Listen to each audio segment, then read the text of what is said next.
un lieu unique avec un jardin de 1000 m² orné de vignes, idéal pour vos repas et réunions d'affaires. Regardez le Club Éco d'ObjectiveNews.tv avec l'hôtel Radisson Blu Toulouse Aéroport.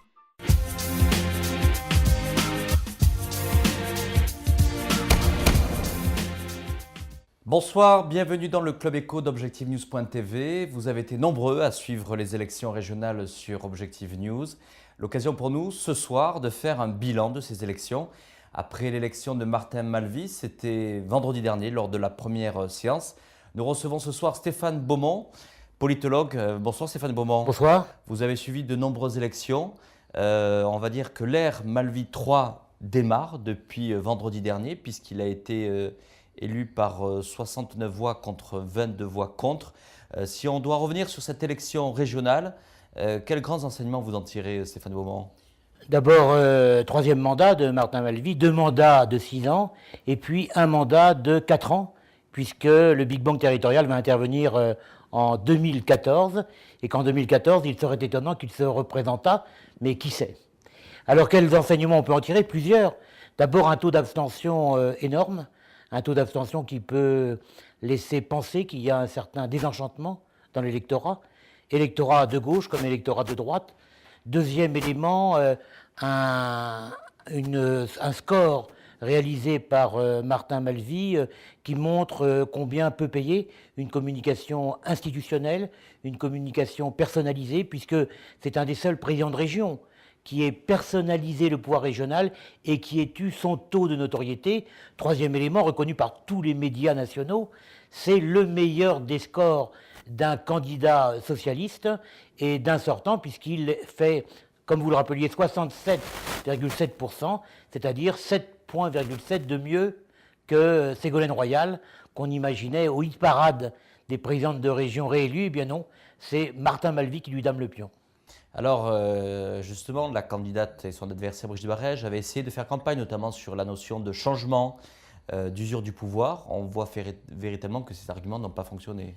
Non, je crois qu'il y avait pour Brigitte Barège un déficit de notoriété, que le temps de la campagne ne permettait pas de le combler, et que le style d'opposition manichéenne gauche-droite à propos d'une politique publique régionale ne convainc pas les électeurs qui, par ailleurs, voulaient émettre un vote sanction dont elle a été en quelque sorte le bouc émissaire. Ceci explique cela, et ça explique finalement son score pas très élevé. Et puis il y a eu également au sein de l'UMP, il y a eu quelques dissensions, et il y a peut-être eu un manque d'union qu'elle essaye de pallier, puisque on apprend qu'elle va laisser son mandat de députée pour siéger effectivement au Conseil régional, ce qu'elle n'avait pas dit lorsqu'elle était candidate, puisqu'elle avait dit « si je ne l'emporte pas, je ne siégerai pas ». Eh bien, apparemment, elle va laisser son mandat de députée, ce qui est quelque chose de tout à fait qui a surpris et qui montre bien qu'elle veut conduire l'UMP au régional d'après le Big Bang territorial, c'est-à-dire au régional de 2014.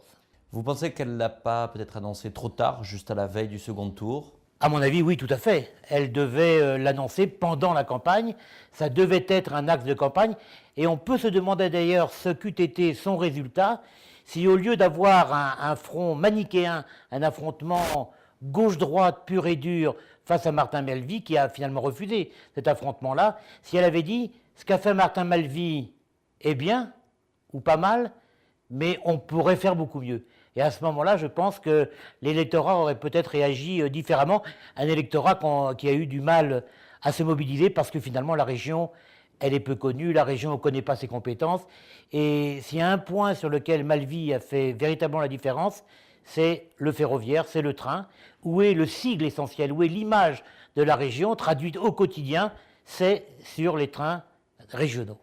Alors Stéphane Beaumont, le suspense entre les deux tours a été de courte durée, fusion des listes ou pas. Martin Malvy a intégré sur sa liste à la fois le Front de gauche et bien entendu Europe Écologie. D'après vous, justement, cette liste d'union qui a pu se faire cette fois-ci, alors que ce n'avait pas été le cas lors des précédentes élections régionales, comment vous l'interprétez alors que Martin Malvy aurait pu aller tout seul jusqu'au bout? Voilà, vous le dites très bien, Martin Malvy n'avait pas besoin ni du Front de gauche ni d'écologistes, mais Martin Malvy est un vieux routier de la politique. Il sait également comment composer des majorités ou une majorité. entre deux tours. Et donc, il a voulu démontrer qu'il était favorable à une sorte de gouvernement d'union régionale avec justement les écologistes et avec le Front de gauche. Il attribue une place de vice-président à François Simon. C'est un retour. C'est un retour remarqué pour celui qui a failli être, à un moment donné, maire de Toulouse. Et puis, trois vice-présidences radicales de gauche, 3 vice-présidences écologistes. Cela montre qu'il a voulu une combinaison équitable et exercer finalement ce qu'on appelle un juste pouvoir. Et Martin Malvy, c'est un mélange de socialisme régional et de radicalisme lautois. Alors, est-ce que ce ne sera pas difficile pour gouverner, parce qu'il faut tenir compte, bien entendu, de tous les courants politiques. Il gouvernera, je dirais, moins seul comme il a pu le faire par le passé dans l'exercice de ses fonctions à la région. Est-ce que ça va être plus compliqué pour mener avec l'ensemble de ces courants ce programme régional pour les 4 années à venir? Sur la politique publique d'ensemble conduite par la région, non. Sur certains projets type LGV, ou politique de l'eau, il pourrait y avoir des anicroches, moins avec le Front de gauche qu'avec les écologistes. Et curieusement d'ailleurs, on trouve Onesta, non pas un vice-président chargé de l'écologie, mais chargé de l'Europe et des relations internationales, comme si on le renvoyait à ses anciennes et chères études, qu'il regrette peut-être d'ailleurs. Mais je pense que comme dans toute région, il y aura des anicroches et des discussions et des points de tension avec les écologistes, mais la majorité, c'est Martin Malvy qui l'a, le mode de scrutin le veut, donc s'il veut continuer dans son projet, je ne sais pas lequel sera son projet à ce moment-là, il aura la majorité en voix pour le faire passer. Stéphane Beaumont, la minorité, Brigitte Barège, qui avait réclamé des commissions vendredi dernier, ce qui a été refusé. Oui, on peut s'étonner un peu que Martin Malvy ne soit pas un vainqueur plus juste, je réemploie l'adjectif de tout à l'heure. En effet, quand on voit Huchon dans l'Île-de-France qui attribue la présidence de la Commission des finances à Carucci, on peut se demander pourquoi Martin Malvy n'a pas attribué la présidence d'une des commissions à Brigitte Barège. C'eût été de bonne politique quand on voit celle du président au niveau national, eh bien, ou quand on voit celle de Jean-Paul Huchon au niveau d'Île-de-France, ou quand on voit un Didier Migaud, premier président de la Cour des comptes, après avoir été président de la Commission des finances de l'Assemblée nationale, on peut regretter que la minorité n'ait pas sa présidence. Il n'y aura pas d'ouverture à droite au Conseil régional. Non, je crois que c'est fini pour l'ouverture à droite, mais il faut remarquer également que dans la précédente mandature, Martin Malvy avait fait travailler à un très bon niveau, en attribuant d'autres présidences que des présidences de commission, il avait fait travailler des figures de la droite, du centre et des radicaux valoisiens. Stéphane Beaumont, pour conclure, ça sera peut-être le dernier mandat, il ne l'a pas dit, Martin Malvy au Conseil régional. Est-ce que ça veut dire peut-être qu'il va se donner encore plus de liberté dans ses prises de parole, dans son action, après tout quand un homme politique est dans son dernier round?